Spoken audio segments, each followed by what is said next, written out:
What interests you most in taking on different challenges throughout storyboarding, character rigging, and animation?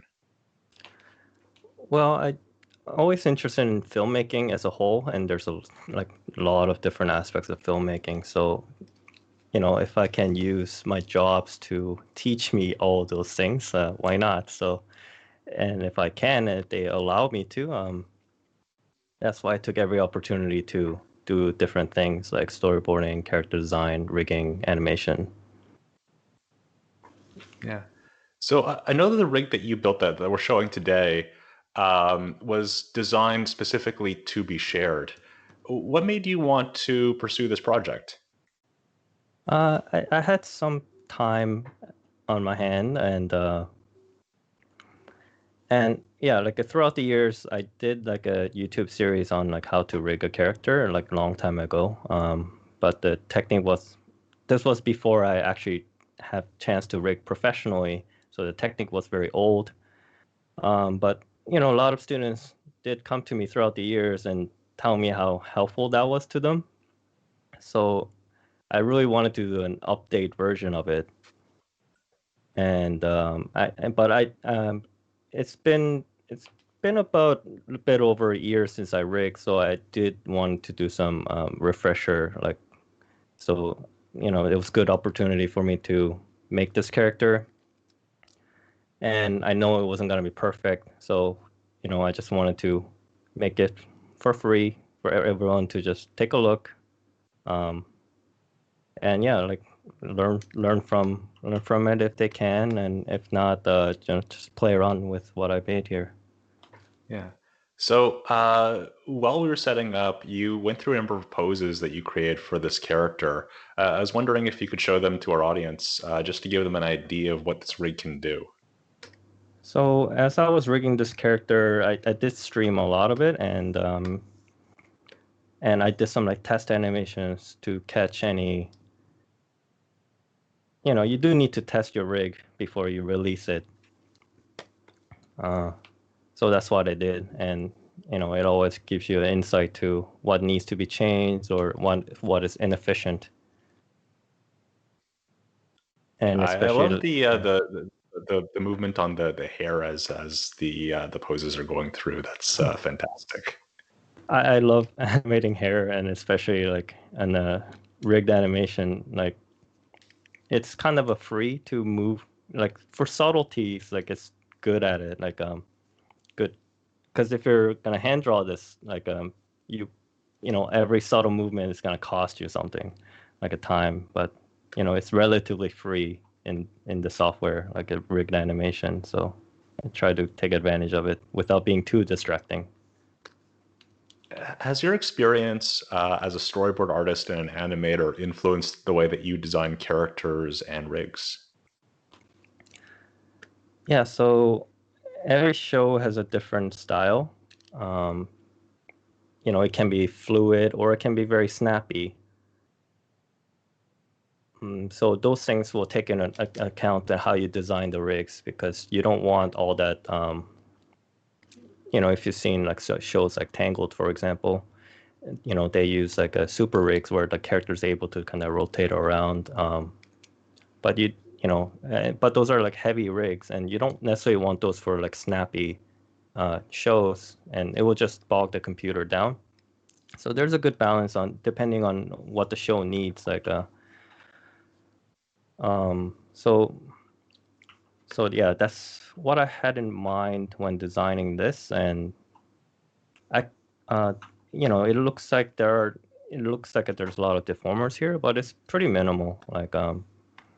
But if you see rigs from other shows, there'll be deformers pretty much on like every single part of the body, and that will allow them to do like really full animation, but also it's very heavy, and it can get complicated. I just wanted it a bit simple so people can find their a way around if they know at least a little bit about the Toon Boom and rigging. But I tried, but it still turned out to be quite a mess.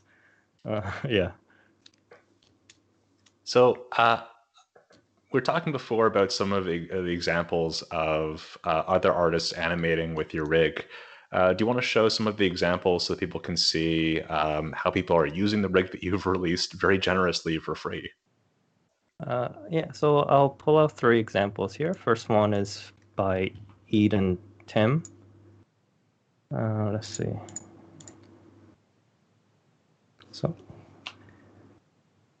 So she just did a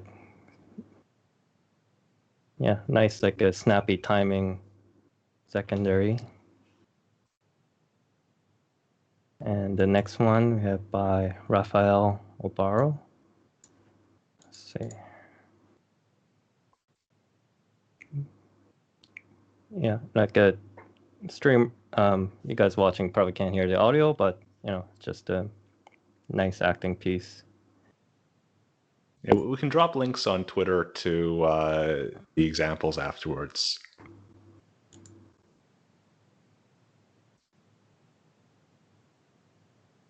So these are a couple of examples. So when we were talking earlier, there are certain things that people early on when they're working with cutout characters might do. They might learn better procedures afterwards. So what are some things that amateur and people who are just learning to rig might do with the rig, and what are some ways that they can improve it even further? So a lot of people, if I see difference between like a amateur and professional, professional animators, they know how to break the rig to suit their need.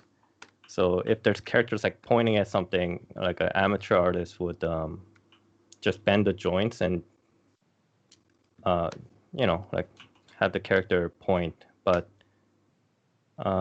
if you worked in the industry, like just poses everything. So the rig is supposed to help you. So like break the rig if you can to get the exact pose you need. So and if you need like a different parts, then you will draw them. So having a rig is just a starting point. And even simple thing as like let's say if we're having the character point here, the juniors would just maybe like do that and have a finger like pick a pose here, something like that. But if you really want to get the like strength of the pose, like you would adjust like her sleeve angles and like even like the glove cuff and so on, like to really push that line of action. Yeah. So one thing I noticed is that this rig includes a lot. You have a variety of rotational views, mouth shapes, hand poses, feet poses. How many things, like, how many different elements would you say are in this rig?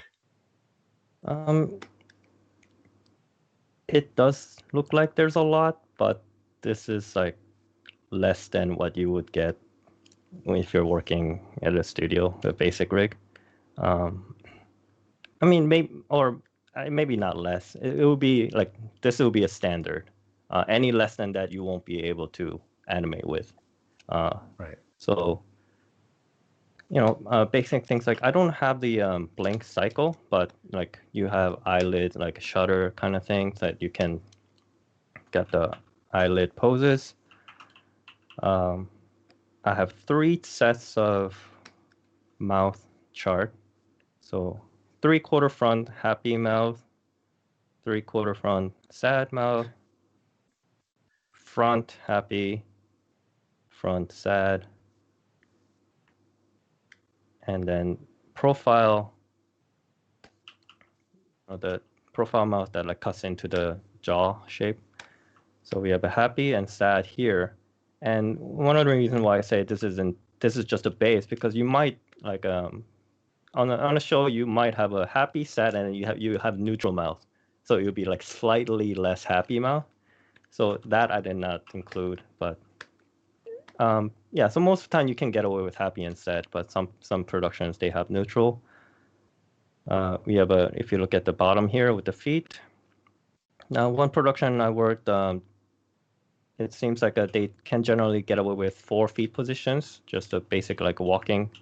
So I just did that for 5 different views. So there'll be 4 sets of like feet for 3/4 front, profile, and 3/4 back and back.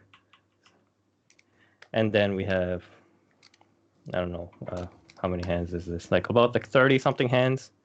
You probably like need a lot more, but yeah,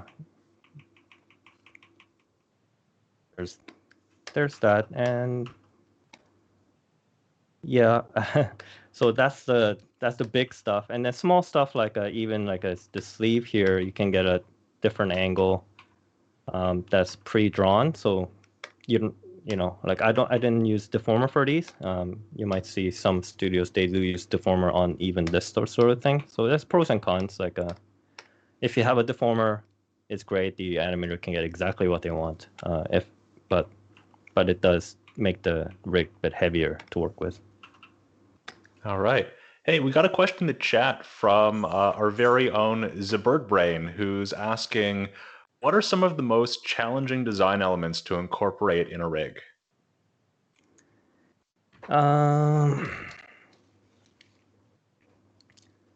Maybe the cutter that intersects with like multiple shapes. So let's see if I can bring up something really quick here, because this character is pretty much done, and I'm trying to now use this character rig to turn it into this character. And I started yesterday, and I thought it would be kind of like a piece of cake. In a way it is, but you know, you always like run into some challenges. So if we take a look, like she doesn't have sleeves. Like it's like a, I don't know, this type of top here. So so her shirt is intersecting right now, intersecting with 2 different shapes. So like I have her body, or 3 actually, maybe possibly 3. I have a body, and then I have a shoulder piece here. So, and if I want that shirt if I want that shirt here as I designed, then I need to make it so that it interacts with both of the shapes, and possibly her chest area as well. So yeah, anything that extends beyond multiple shapes are quite challenging. So simpler the better, yeah. We also got a comment from the same person who's mentioning that she sees that your character doesn't have details on the joint and is emphatically thanking you for that.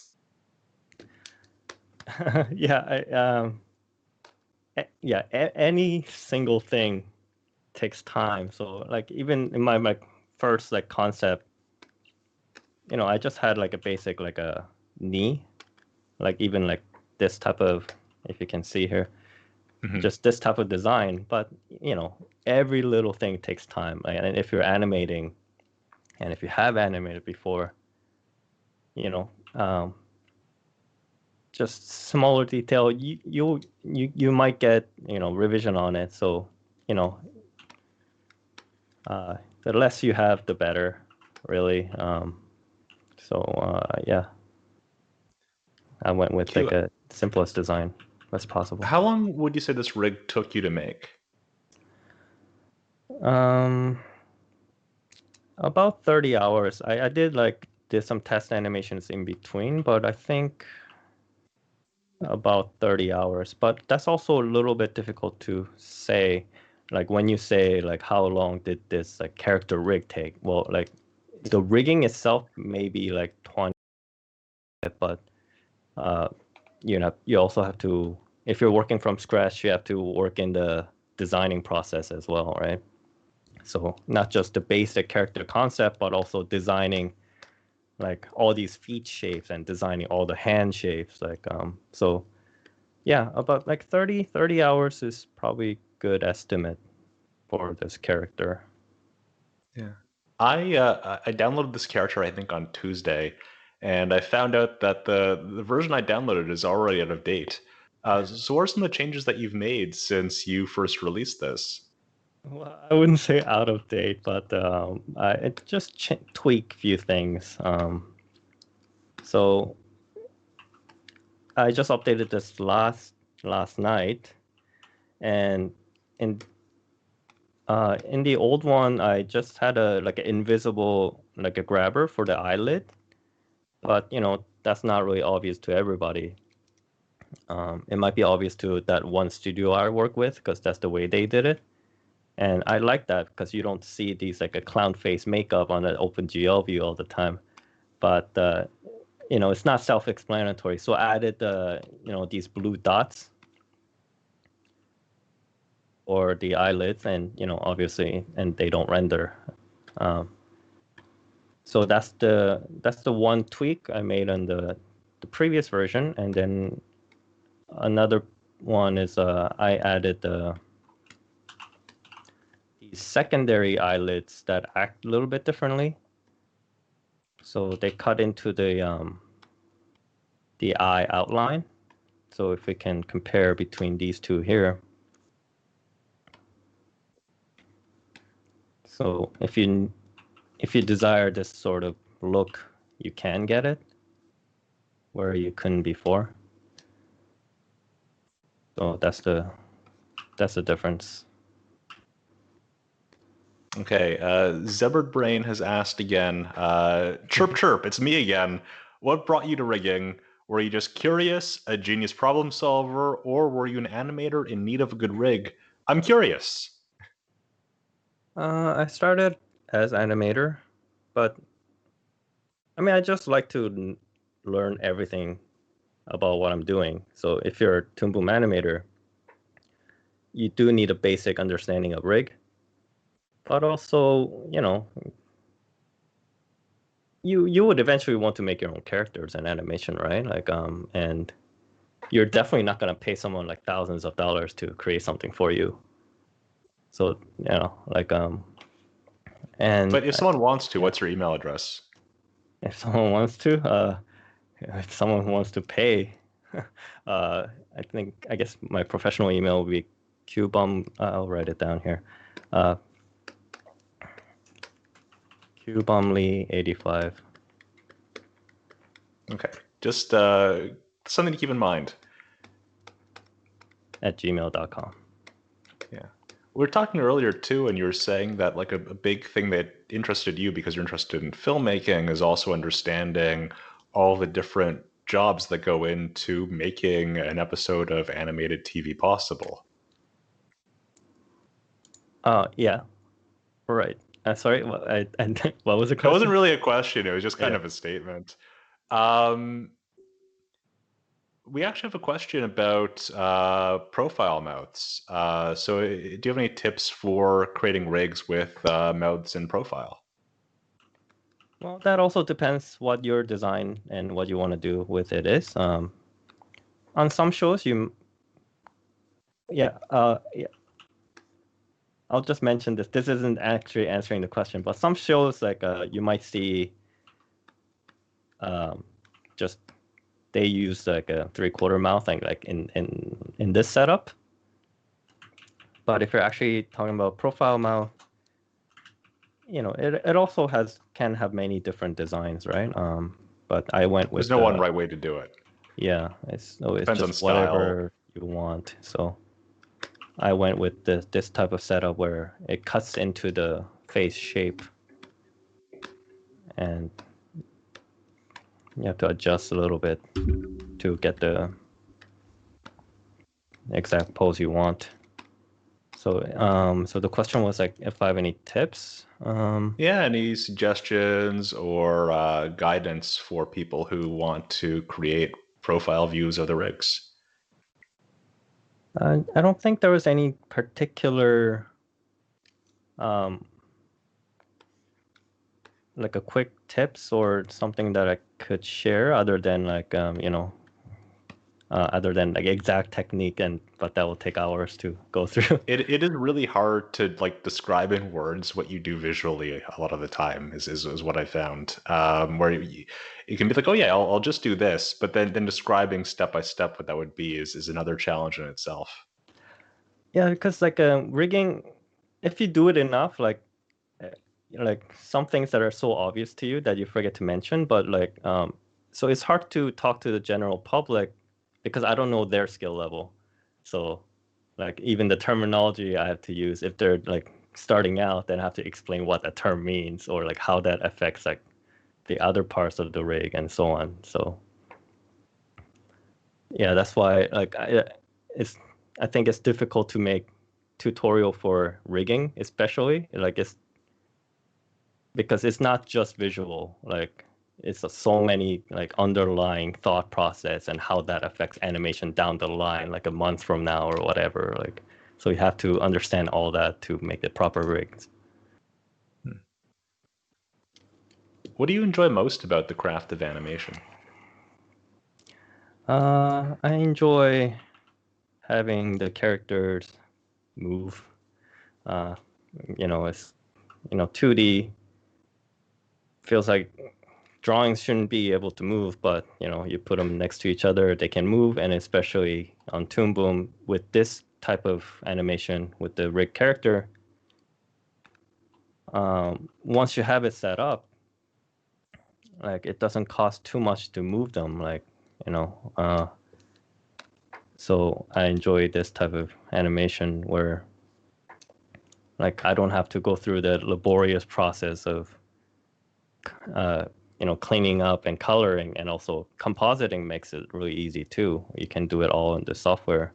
I don't have to go through, if it's simple enough, like, you don't have to go through all the exporting process or exporting different types of the body and like having it done in After Effects. So, but to answer your original question, yeah, like it's really cool to see characters just move and like act, and it not only that, like I think really animation pushes you like in terms of like designing and drawing, because if you're just designing a pretty character in an illustration, you're just gonna hit that one like nice. Uh, but here, like if you're animating, like even like in between that, you see it for like 2 frames. Like I just love designing that stuff. Like there's one frame here that I love, like her bangs like go up in the air and then it comes back down. It's only 2 frames long, but it really makes an impact. So yeah. That's what I like about animation. What made you want to release your rig to the public on Gumroad?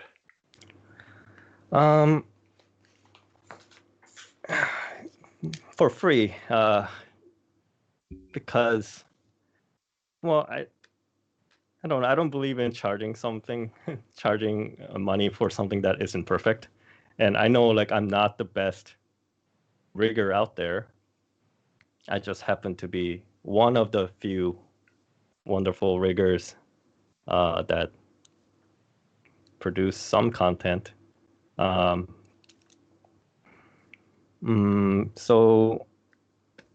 yeah, I know it's not perfect, and I just decided to make it available for free so people to take a look. And especially like, not many people actually have Toon Boom Harmony. But so within that like smaller amount of people who has Toon Boom Harmony, and then I don't want to also restrict them by like people who are willing to pay for my rig. So so I'm just getting smaller and smaller audience. So I just want to be available as many people as possible. So free on Gumroad it was. What do you think people might misunderstand about cutout animation? Long time ago, I talked with some students that they had a slight argument with their professors, that like professors thought like the cutout animations like is no good, right? So because they've probably seen like the Flash stuff early Flash animations. But apparently that student showed one of my work, and it kind of like convinced the professor like it can it can do like more fuller looking animation. So yeah, I think now more and more people are actually some people don't even know like some of the shows they watch on TV are cut out. I talked to like someone in a big studio in US, and I mentioned that Wander Over Yonder was done in Toon Boom, and like they did not know. So that was really kind of cool. So yeah, like it doesn't matter what software you use as long as you get the result you want. You know, like yeah. So yeah. So it's funny because I'll see people online say that they think a show is done cut out, or they think a show is done using hand-drawn frame-by-frame animation, and it's funny because I'll sometimes know for a fact that they're wrong. That it might look a certain way, but the production process is completely different. And I worked on a show that was like hand-drawn rough, and then it was cleaned up by someone else, and then colored by someone else, and then composite and stuff. But like, obviously there are some things that you need to hand draw, like something like the crazy action that requires many different unique frames. Those are more efficient hand drawn. But other stuff like just basic acting, I remember like feeling like if I was doing this on Toon Boom, like I would have been done by now, cleaned up and color, like so I just love efficiency of like rigged animation. As long as like you put enough work into it, like you won't be able to tell, because good performance is good performance no matter what software you use. Yeah, we received a question on the chat, which is about animating a rig pose to pose. They're saying whenever they complete a rig, they can pose it individually, but animating between the poses feels difficult. Do you have any advice on getting pose to pose animation rigging? Maybe some ideas of getting that to work smoother? So they're having a problem like getting from one pose to the other? Yeah, well, I think what happens is that they'll get their key poses in, and they'll have trouble doing the breakdowns and in-betweens. Yeah. Let's see. So what I do generally is yeah, I do have a big key poses, like something like, let's see, I might have a rough here. Let me see if I can find it really quick.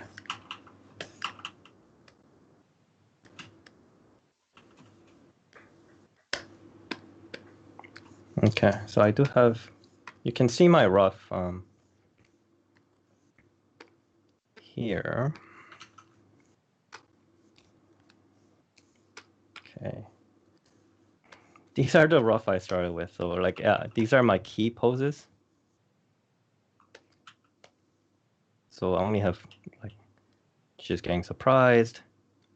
So I have, it's jumping around a bit, but yeah. So these are my key poses.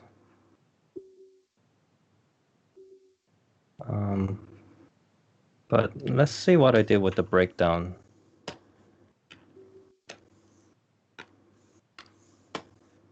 Because so I did the anticipation down. Yeah, you just need a good breakdown, and whenever you create a breakdown, you try to hit that arc. So maybe this isn't much of an arc. It's more of a down and up, but it's still. I start, so as long as you try to give it a bit of that arc motion, so even though the whole body is just down and up, like she's tilting her head down, so you get a sense of like her head, like the arcing down. And then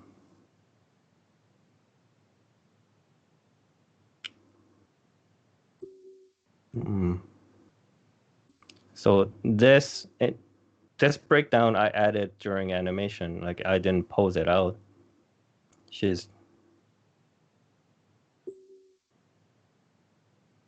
So as long as like her basic body movement, if you just look at her body, like don't look at her arms, like look at her body, like she's just going back and down.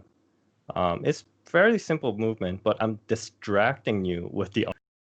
So especially with a cutout animation, you can get away with like a lot less as long as you have something distracting you from that one action, and you're not looking at how stiff the every other part is. You're just looking at like one part that's important. So if you find like if your animation is a bit stiff, like you have to like break down what the scene is and what the character is feeling at that moment, and really like trying to emphasize one part of it. Because the problem with like a lot of these type of animations that I see like inexperienced animators and students do is they um, they move everything like all at once. It's too similar, so you don't know what to focus on. So you just need to have a small motion, and then like you just need to pick what will be your focus of that like particular action. So in this one, it's like arms going up, and then arms again. I don't know if that answers the question. Yeah, no, I think that does give a lot of insight into your process. We have a question from the chat, which is how do you feel about the master controller in Harmony? And does it make an animator or rigger's life easier? I'm sure it does. I never used it. I've never seen it. That's why I haven't done it. But it's basically, you're just basically keying out in the rig, and then you like tie it to the like control points in the mask. That's what I understand it as it is. And I don't think it's a crutch at all. Like it's a wonderful tool to have to keep your character on model. And but here's the thing that differentiate between like juniors and seniors, that people might see that like a master controller and it's like, oh, like you can just do animation for free. Like no, that's the starting point.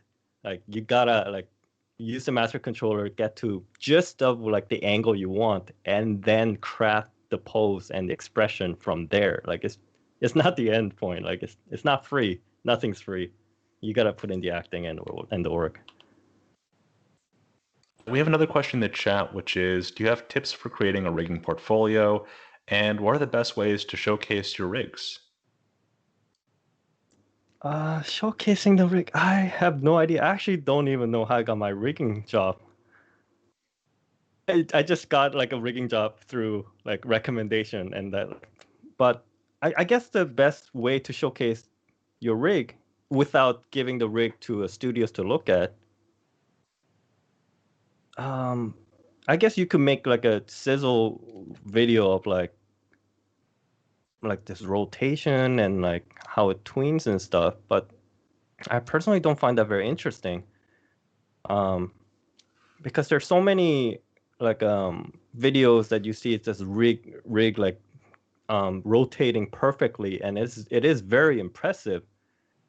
But I've gotten something like that before and took a look at it. It's like, this rig is not usable. Like you can't animate with it. Like it's impressive rotation. So I think best thing might be is to create a rig, but animate with it, and just write down, yeah, I designed, rigged, and animate this character all on my own. Like I think that's the best way.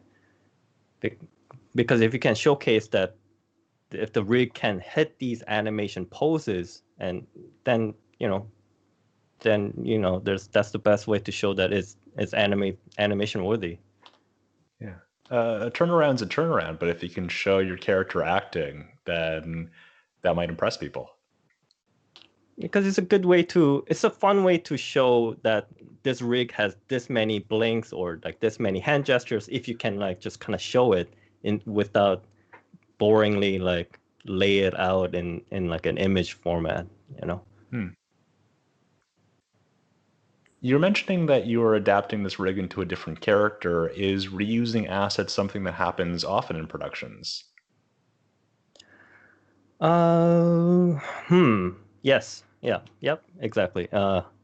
So no one does everything from scratch. So yeah. So when I said I created this character, it took me like 30 hours. Like this is from complete scratch. But if I were to create similar character, it'll probably take me like 2-3 days instead of 5-6 days.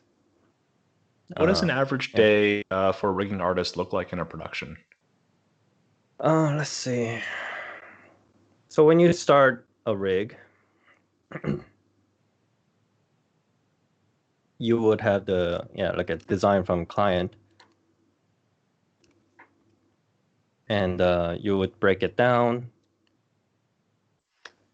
and just think about what parts are necessary, and depending on production, but some production, you know, like they have similar art style, so you know there will be very similar like piece of clothing they're wearing or and so on. So sometimes like I analyze the character design, and you know, I look at what's already been done, and you know, if I see like a character with long hair or like multiple body pieces, and I try to find like the the rig that's already been done that's kind of similar, so I can just like, bring it in and just change some assets, and then like that'll be kind of be it. Like so it's not really about the work. Changing the design is relatively easy. I think what you're looking for is like a similarity in the rigging structure. So if the character is wearing like a pants, you want to work off of some other rig that has pants instead of skirt, because more often than not, like if a character has a skirt, you would just rig skirt and then just legs hanging like in the midair, like they're not attached to anything. So if you were to like look under that skirt, like it would just be like just leg floating, right? So you don't need to draw what people don't see. Right. Yeah. But so you analyze the character, and then you start to rig. Yeah, depending on the like, if it's like a main character or incidental, it might take like 2 days or 5 days. So even if you're reusing the character, you'll still, there's heck a lot more work done. So you know, that's why it's important to save, like you know, cheat every step of the way, like save every second. If there's a shortcut, that's the way you have to take it. Like if it isn't a shortcut, then you're doing something wrong. No, that's a good way of thinking about it.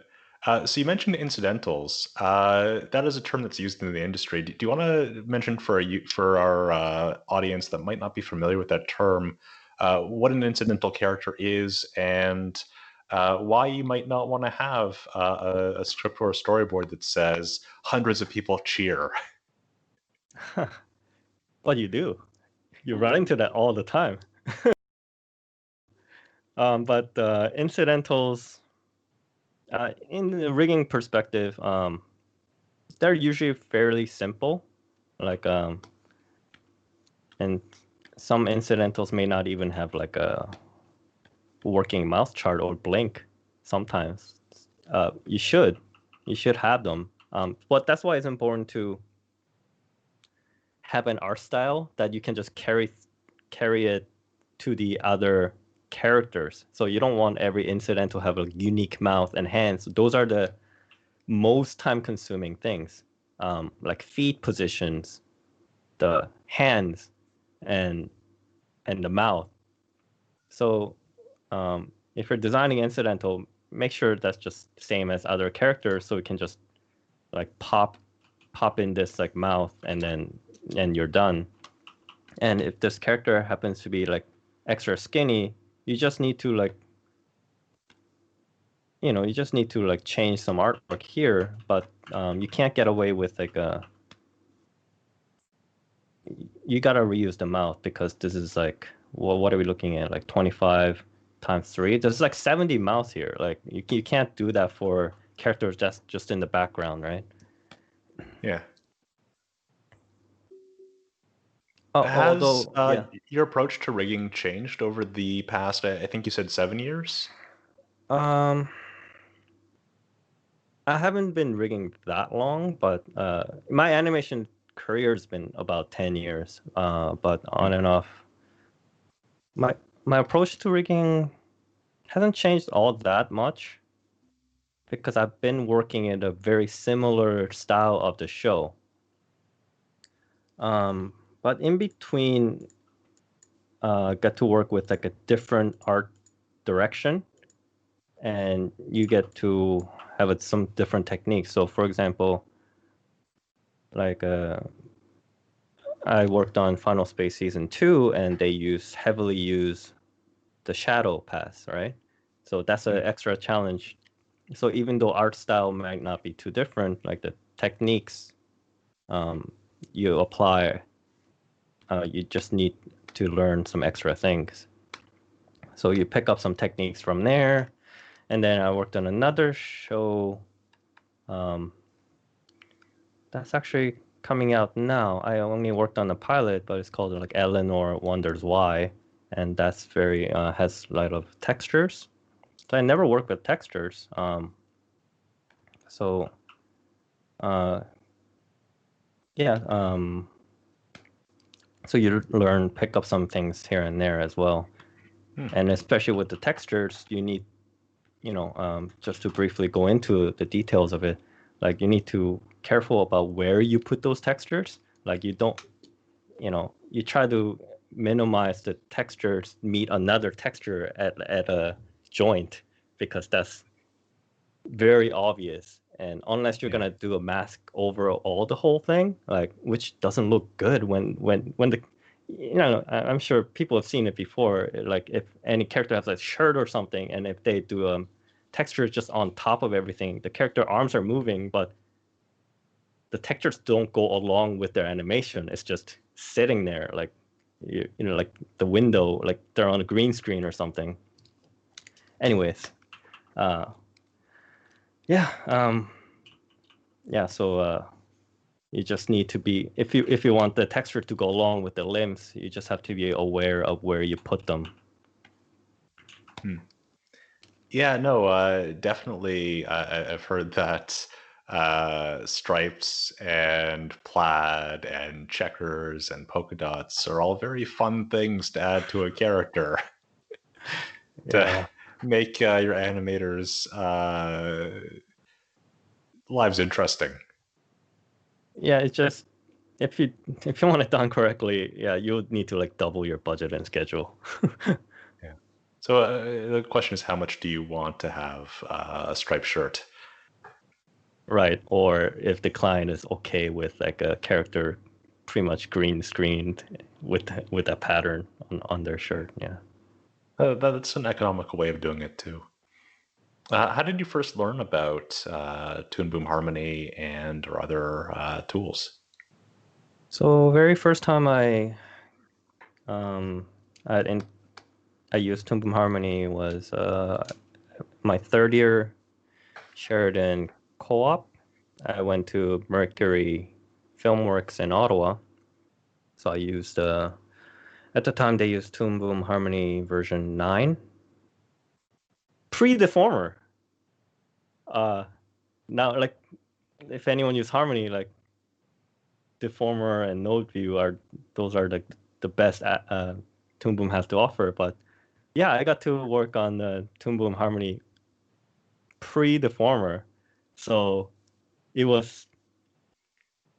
I think I'm glad I had that experience, because like you learn so many tricks into just so many creative ways those rigs were built.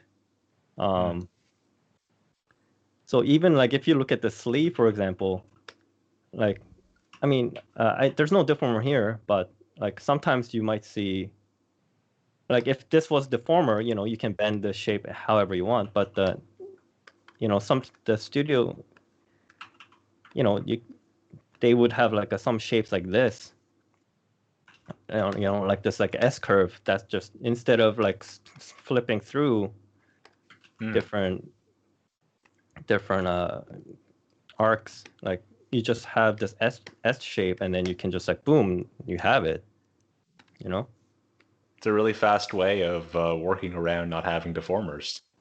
Yeah, so I thought that was pretty interesting. So that was my first time with the Harmony, and then yeah, and pretty much after that since I've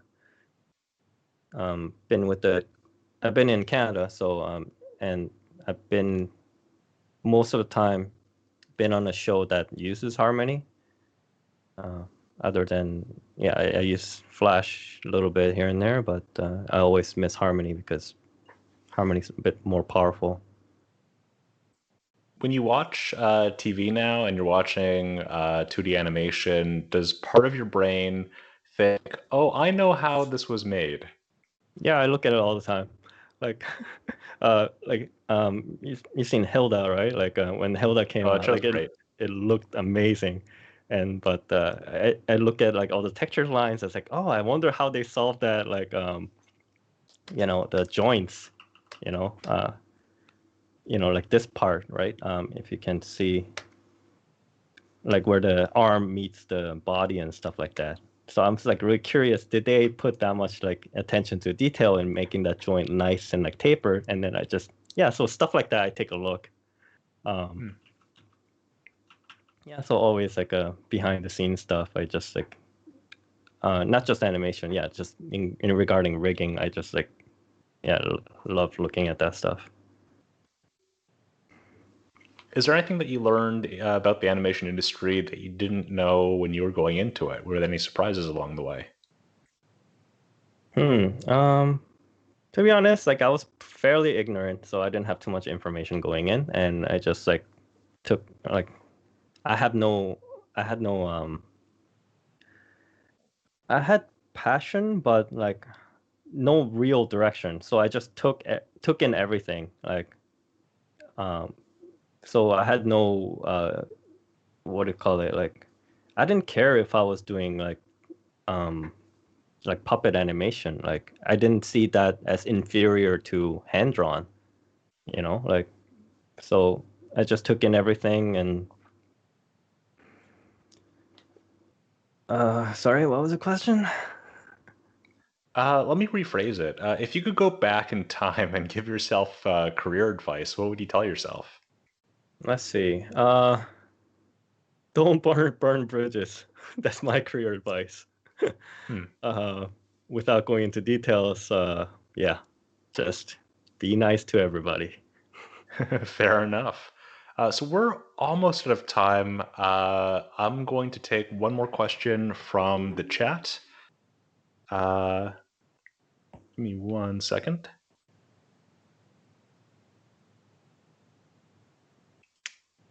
So we have a question from the chat that is, other than the neutral mouths that are not in the rig, is there anything else that you'd want to add to make it perfect? Perfect. There's no such thing. But there's a couple hands that I think I'm pretty sure they're missing, like certain fists.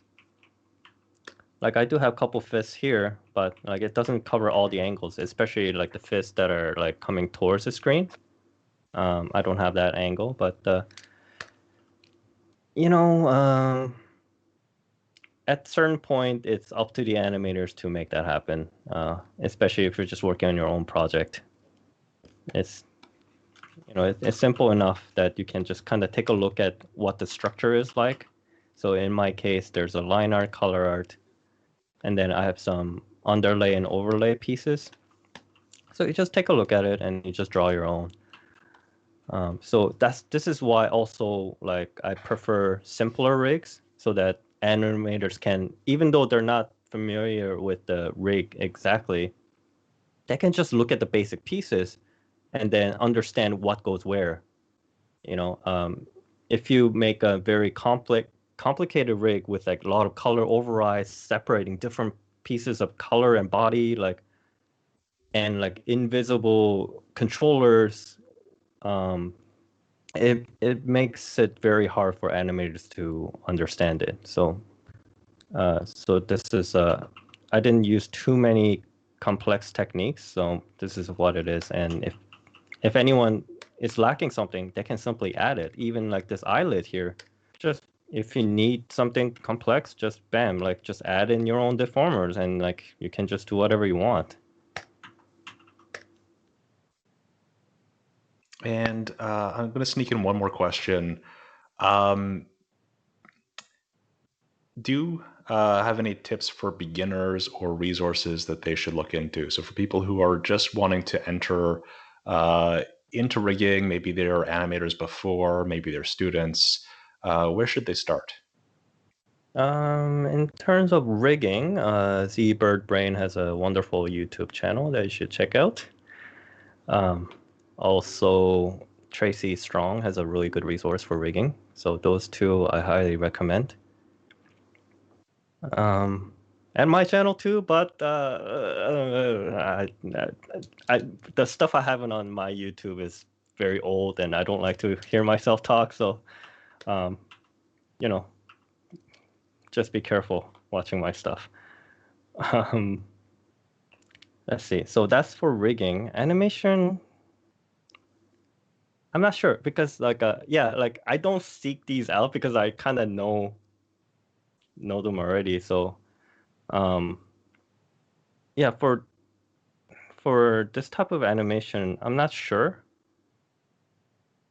But the general animation principle applies. Like, just because you're working with like a puppet animation that gives you movement very easily, it does not mean like you can't ignore the fundamentals. And especially with the rigged animation, you better be sure your fundamentals are rock solid, because it's so smooth that every mistake shows. If it's not smooth, then if it's hand drawn, like everything's kind of moving, and you don't notice some of the mistakes. But yeah, with this rigged animation, if an arc or like if the timing spacing is wrong, then you feel it right away, and you can't cheat that. And especially like if you're trying to make a portfolio piece, the people who are reviewing it, they catch it like on the first try right away. So make sure your fundamentals are solid and you get those arcs beautiful and the timing and spacing right. So know your 12 principles and take a look at tutorials and make sure that you have your fundamentals all in order. That's really solid advice. So that is all the time we have today, Q. Where can our audience find you online? Let's see. I think it was on the stream when we started, but yeah, right now I'm pretty active on Twitter.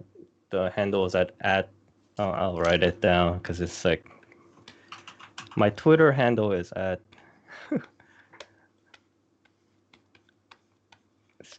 sketches1. It used to be my name, but I changed it. And then, so this is Twitter. My Instagram is Kyu-bum Lee 1.